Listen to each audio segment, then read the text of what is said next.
믿을 사람이 아니고 사랑할 사람이. 할렐루야.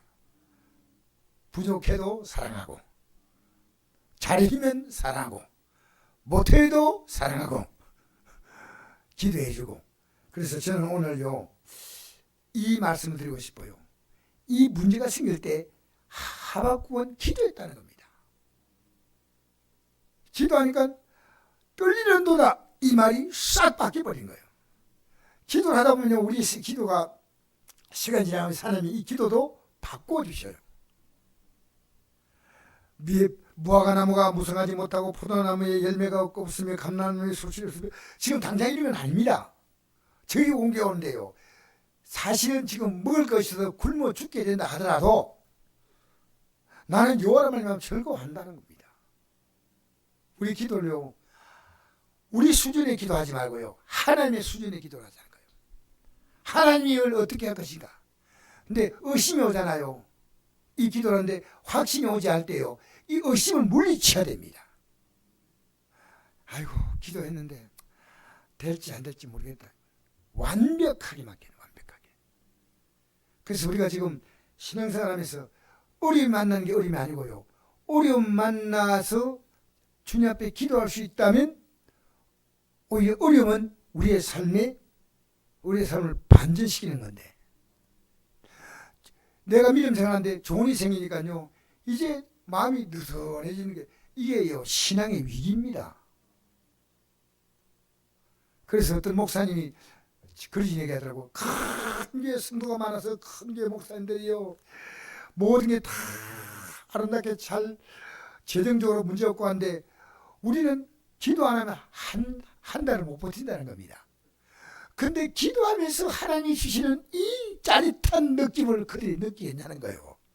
하나님이 기도하면서 느끼는 이 느낌, 하나님은 너무너무 놀랍게 우리의 삶을 이끌어 가시는 이것을 느끼는 이 감동을 넉넉한 대목에서 어떻게 느끼겠냐는